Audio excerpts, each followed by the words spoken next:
Let's talk about free Myteam Cade Cunningham today and whether or not he's worth getting. So you can see right here in the lifetime agendas, and most people probably know this by now, that there is a free Pink Diamond Cade Cunningham. And the reason I'm putting quotes on the free is it's not exactly free, even though you do get the card for doing other things. Like, you're not spending money to get Cade, but he's not really free. So in this Cade Cunningham challenge, there are quite a few different I guess very similar things, and it's literally just Evo cards. So we have Dyson Daniels, Shaden Sharp, Keegan Murray, Benedict Mathurin, Jabari Smith, OG Abaji, Mark Williams, Jaden Ivey, Jalen Duren, Jeremy Sohan, Paulo Banchero, and then obviously the new players incoming because we have Shades of 5 that's going to be coming next Tuesday, and that's going to be the last one that we get. And once you have those, they're all Evo'd up, boom, you get Pink Diamond Cade Cunningham. But there's a slight problem with it.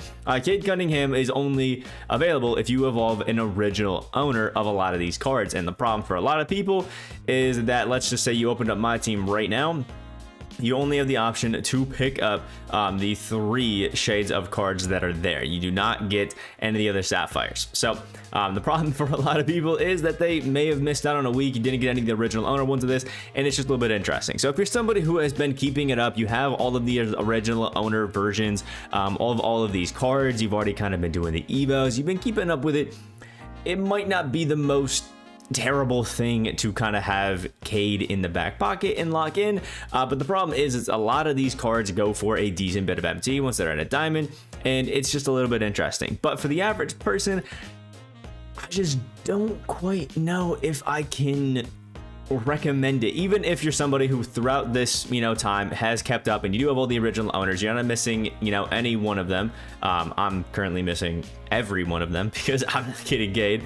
It's just tough to really warrant it.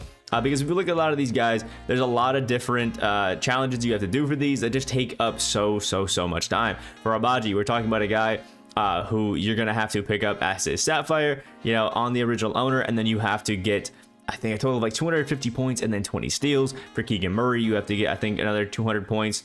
It's 25, 50, and 100. So 175 points, 175 points, and then you have to get, I think, somewhere around like 60 rebounds. And then Sohan, it's another one of the 20 steals, 175 points. We're looking at, Shaden Sharp is another one of the assist ones, so it only goes up to, I think, like 50 assists, something like that, 50 or 60 assists, something like that. Not too bad. 175 points. Mark Williams is the same as the steals. You have to get up to 35 blocks, just like if you get the 35 total steals, and then you have to get the 175 points. Jaden Ivey is just assists again and points.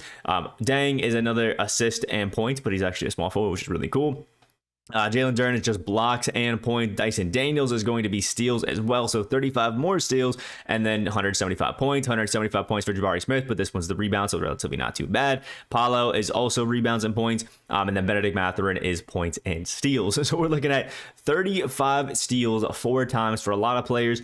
That's just not the most realistic thing. Steals are probably one of the more difficult things to do in this entire game, and you're also looking at all the points. It's a lot of time, and if you already missed a week, it's basically gone. So short answer, probably not. No, it's not worth it for this Pink Diamond Cade Cunningham, but he can still be a pretty decent card. Now, if you're somebody who has a lot of these cards and you're thinking about evoing them, or you have all the original owner versions, I still personally think that, my opinion is going to be, yes, Cade Cunningham is going to be our first tall PG. He's going to be like a 6-8 point guard. He's going to be pretty cheesy. He's going to be pretty fun. But there's a lot of decent PGs out right now that are maybe not super as tall as Cade, but are still going to be solid. And if I had to predict, I don't think Cade's going to be that great on defense. He's going to be a solid finisher, an okay shooter, a good playmaker. And if you really wanted to, you could probably just use this Dyson Daniels with a nice coach boost to get that 3-point up, and then also a shoe boost as well. If somebody else has floor general, that can also help him a massive amount.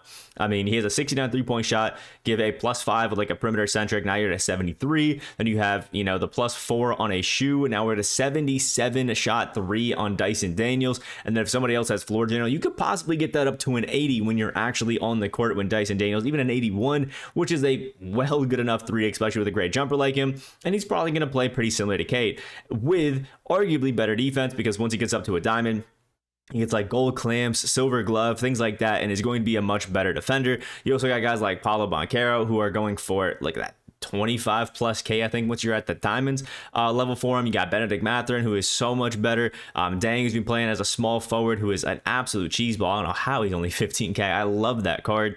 Jaden Ivey, guys like that who are small, quick, super shifty, can get to the basket, and are just super fun. So in my opinion, I think it's actually a little bit more worth it to, instead of, evoing every single, you could evo every single one of these cards, and instead of locking all of those up and just locking up that MT, it's kind of just selling them. Because we're thinking about it, for the most part, if there's lock-in cards, they usually are kind of outdated almost immediately. Like, they can be really good, but they're not going to be insane. Like this Jaylen Brown, he is a great card, but he is a shooting guard. We already have a pink diamond Michael Jordan, who does pretty similar things to what this Jaylen Brown does. Brown obviously being a better shooter, but is kind of already outdated by the pink diamond Jordan that we've got. We even have a Carmelo Anthony who can run at the small forward and does basically the exact same thing. There's also gonna be some more cards that are gonna come out that can probably replace him as well. It's just, and there's also Vince Carter, guys like those, and we're barely into the season. So in my opinion, I just think it's a little bit more worth it to, if you are somebody who has a lot of these Evo cards, or if you're just somebody who's trying to make MT, is Evo a lot of these guys and then kind of just sell them. Even if, you aren't getting all your VC back, you're still getting a lot more MT, because if we were to look at each one of these cards, almost every single one is minimum at the diamond going for 15K, and there's a lot of guys who are going for upwards of that, especially some of the steals evos, just because they take so long to do, and some people really just do not want to deal with them, that these guys can actually be pretty good and pretty expensive ones all the way up. Like this Jaden Ivey goes for about 20K right there. Dyson Daniels, I think, is one of the more expensive ones because he is a taller PG. Again, closer to 30K. So if we're looking at, 15K for each one of these cards, and there's a total of 3 that drop every single week, we're going to have 5 weeks. That's 15 cards for 15K. That's a lot of MT that you're just kind of throwing in for Cade Cunningham. And in my opinion, if you want to be throwing it on, like if you want to be willing to, pay like 300K MT onto a card, or 200 plus KMT on a card, why would you be locking it in a set? Especially when, let's be honest, Cade's probably going to get outdated pretty soon into season 2. That's kind of just how it works. So it's almost never a good idea to kind of just lock your MT up super early and waste it. So it's kind of a long way of saying, no, Cade Cunningham, definitely not worth it. I do like the idea out of 2K, but it would be a little bit more okay, at least in my opinion, if they weren't original owners. If you could just evo any version of Cade Cunningham, you'd be good. But I understand why they did an original owner. Every single week, they get to drop 3 cards that are in here, guaranteed for 15K VC. That's 45K VC. And if you were to spend 45K VC every single week for 5 weeks, 2K's looking at a bunch of people who are giving them $50 to $75. So it makes sense. But in my opinion, you're essentially just spending $75 to get 1 card in 2K. And it's not too worth it, especially when, as we go on, we're going to get some better guys. Like, we got to remember, Penny Hardaway always gets a pretty decent, beginning card.